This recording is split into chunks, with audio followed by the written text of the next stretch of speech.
ಇದು ಶಾಂತಿಯ ನಗರಕ್ಕೆ ತಲೆ ತಗ್ಗಿಸುವ ಘಟನೆ. ಪ್ರಜಾಪ್ರಭುತ್ವದ ಧ್ವನಿಯನ್ನ ಮೌನಗೊಳಿಸಲು ಮಾಡಿದ ಯತ್ನವೇ ಎನ್ನುವ ಪ್ರಶ್ನೆ ಈಗ ಎಲ್ಲೆಡೆ ಮೂಡ್ತಾ ಇದೆ.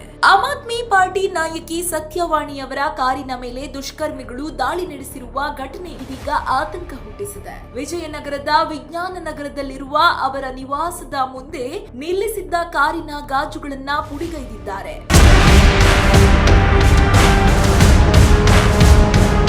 ಶನಿವಾರ ರಾತ್ರಿ ಎಲ್ಲವೂ ಸಾಮಾನ್ಯವಾಗಿದ್ದ ಕ್ಷಣಗಳಲ್ಲಿ ಹೆಲ್ಮೆಟ್ ಧರಿಸಿದ ವ್ಯಕ್ತಿಯೊಬ್ಬ ಮನೆ ಮುಂದೆ ಬಂದು ಉದ್ದೇಶಪೂರ್ವಕವಾಗಿ ಕಾರಿನ ಮೇಲೆ ದಾಳಿ ನಡೆಸಿದ್ದಾನೆ. ಬಲವಾದ ಆಯುಧ ಬಳಸಿ ಗಾಜುಗಳನ್ನು ಹೊಡೆದು ಚೂರಾಗಿಸಿದ್ದಾನೆ. ಈ ಕೃತ್ಯ ಸಿಸಿಟಿವಿ ಕ್ಯಾಮೆರಾದಲ್ಲಿ ಸ್ಪಷ್ಟವಾಗಿ ಸೆರೆ ಹಾಕಿದೆ. ಇದು ಕೇವಲ ಗಿಡಿಗೇಡಿತನವೇ ಅಥವಾ ಇದರ ಹಿಂದೆ ರಾಜಕೀಯ ದ್ವೇಷದ ನೆರಳು ಇದೆಯಾ ಎಂಬ ಪ್ರಶ್ನೆಗಳು ಈಗ ಎಲ್ಲೆಡೆ ಮೂಡಿ ಬರ್ತಾ ಇದೆ. ಸತ್ಯವಾಣಿ ಅವರು ಇತ್ತೀಚೆಗೆ ರಾಜಕಾಲುವೆ ಒತ್ತುವರಿ ವಿಚಾರವಾಗಿ ಗಟ್ಟಿಯಾಗಿ ಧ್ವನಿ ಎತ್ತಿದ್ದರು. ಸ್ಥಳೀಯ ಸಮಸ್ಯೆಗಳ ಬಗ್ಗೆ ಪ್ರಶ್ನೆ ಕೇಳಿ ಅಧಿಕಾರಿಗಳನ್ನು ಎದುರಿಸಿದ್ರು. ಇದೇ ಕಾರಣಕ್ಕೆ ಅವರನ್ನ ಗುರಿಯಾಗಿಸಿಕೊಂಡು ಈ ದಾಳಿ ನಡೆಸಲಾಗಿದೆ ಎಂಬ ಅನುಮಾನ ವ್ಯಕ್ತವಾಗಿದೆ. ಸ್ಥಳೀಯರು ಹೇಳುವಂತೆ ಈ ಘಟನೆ ಪ್ರದೇಶದ ಭದ್ರತೆ ಬಗ್ಗೆ ದೊಡ್ಡ ಪ್ರಶ್ನೆ ಎಬ್ಬಿಸಿದೆ.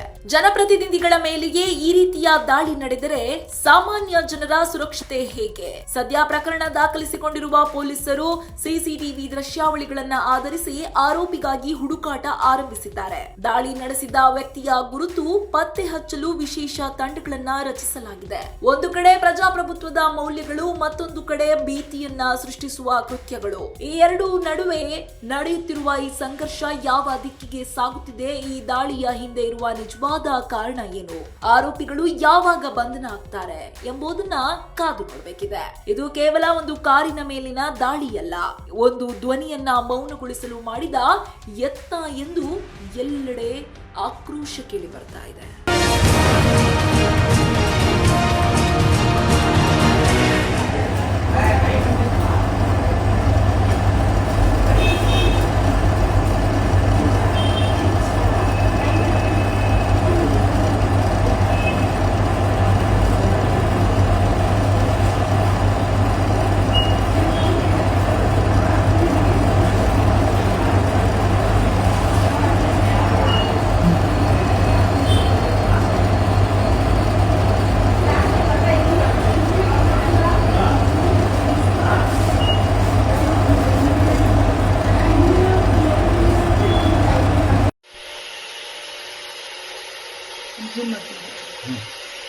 ಸಾಕು.